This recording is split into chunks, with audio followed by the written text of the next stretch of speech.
We currently live in our 2015 converted Sprinter van, as of a couple weeks ago. We call her Irene 2, named after Irene 1. Irene 2 will allow us to tour around and play more music, more cheaply, and how we can afford to live as artists in 2025.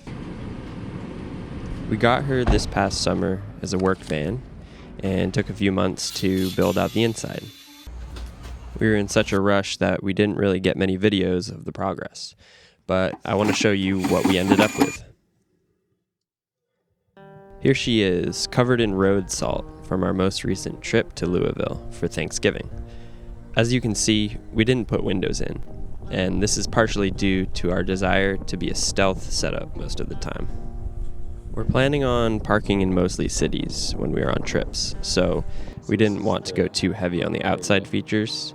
The most noticeable additions are the skylight and the max air fan. When we got the van, the side door was locked shut. We decided to keep it that way because it allowed us to build the kitchen out more, which I'll show you later. We try to keep everything we need while driving right here in the cab. Some important items include hats and mittens, a shoe platform, backup camera, and some entertainment. Between the cab and the living area, we have two sets of curtains. The double white curtains look nice and provide immediate privacy. We put up this brown felt curtain to provide even more light-blocking privacy for stealth camping. So even if we have all of the lights on, having the brown drop-down curtain makes it look like it's dark inside. And that's great because we don't want people to know that we're necessarily inside the van. We installed these swivel seats, both of them swivel back, which is something we thought would be very important to add for more sitting spots. We put in these fold-up tables as well, so each of us could do work in a comfortable position. The one next to the sink also acts as a place to put clean dishes to dry.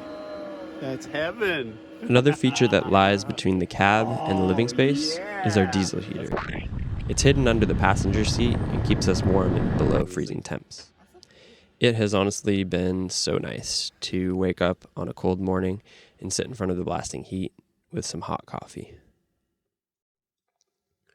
So here's the sink area. It has everything one needs and nothing more. It's small but deep, so washing dishes is actually pretty easy.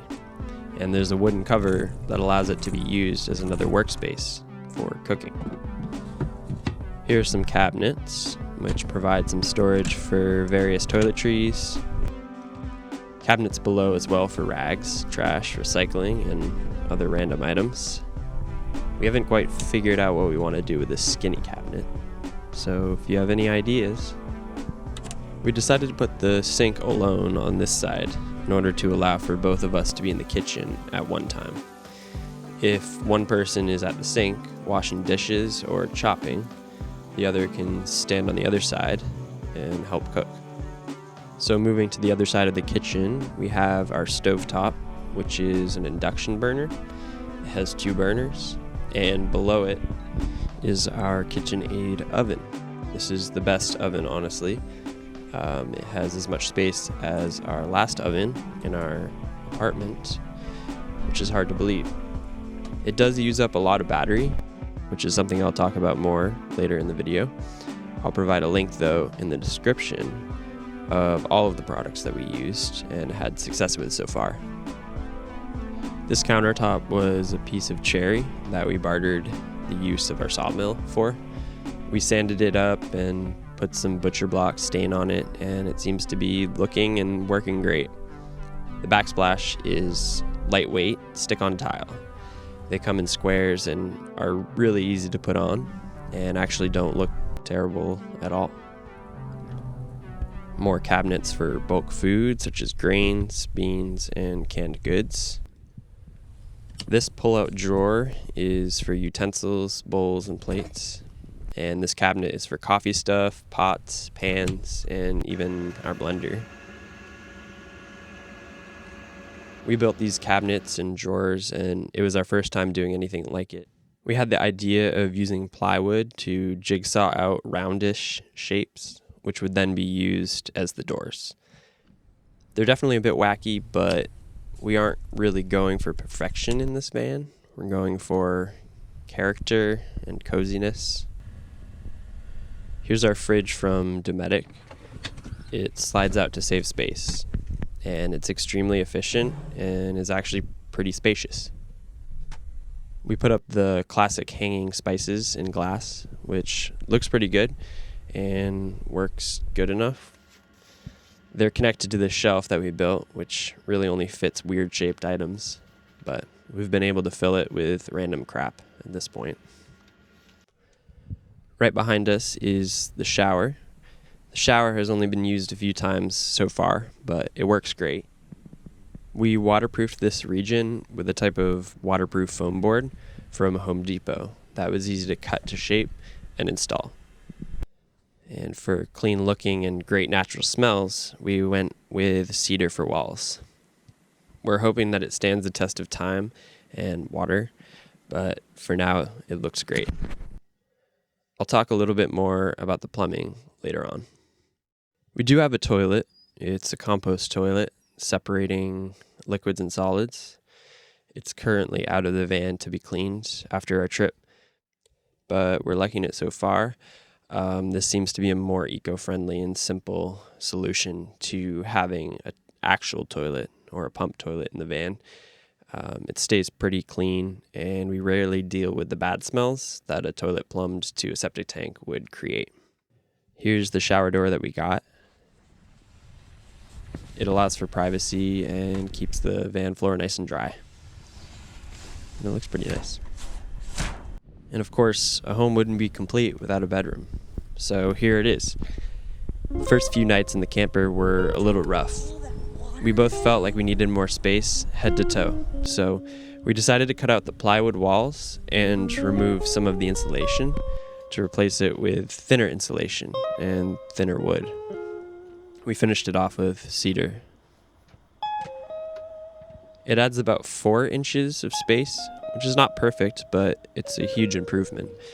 This, paired with a foam mattress topper as well as a memory foam mattress topper, makes for a great night's sleep. We honestly sleep great. We sleep. I sleep great. Kaya built this shelf, which goes right above our feet. It allows for more storage of items that we use regularly. And beneath the bed, we have our clothes crates. We each have 3 of them and 1 medium-sized Tupperware bin. This seems to be almost enough space for all of our clothes, but we do keep some in storage in the back of the van. Sweaters do take up like a whole bin, and that's just not practical. Above the bed, we have our skylight.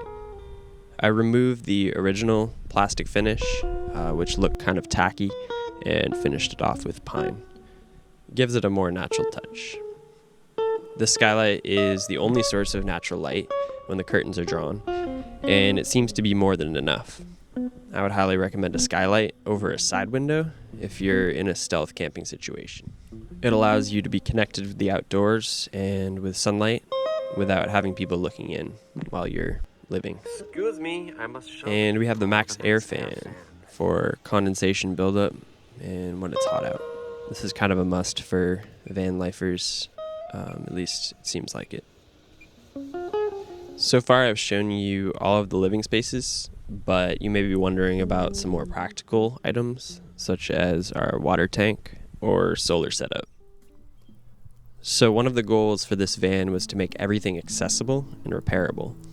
Having the ability to fix a leak or electrical issue with ease is very important, especially with DIY projects. We did our best with the van, but sometimes things go wrong and you want to be able to have access to them. So this is where our plumbing is. By removing our clothing crates, you can see everything here for the plumbing. We have the freshwater tank, which is 38 gallons. 38 gallons seems to last us about a week, and when it's empty, we go to the local fire station, and they have free potable water. The waste tank is actually slightly smaller, but we try to empty it anyways as we go, and we only put 100% biodegradable material down our sink, so it's technically safe to dump wherever, but we do attempt to be responsible. I think part of the reason that van living is banned in certain areas is to do with the fact that wastewater and septic can't be properly disposed of. So it's important to be mindful of the products that you put down the drain. And if you are mindful, van life can actually save thousands of gallons of water and be even more eco-friendly than normal life. Then we have the pump that feeds the fresh water to the sink and shower. And after it's used, it drains into the sump pump container to be pumped into the wastewater tank. Oftentimes people will mount a wastewater tank under the van chassis, but we didn't want the water to freeze in the winter, so we had to keep it inside. So we had to use this sump system because water drains down, not vertically, so this collects the wastewater and pumps it into the big tank. There's our hot water heater. We only turn it on if we know we're going to take a shower or wash lots of dishes. It does use a lot of electricity, but it's really worth it on the cold days. Here's the cargo area, and this is where we keep tools and other large items.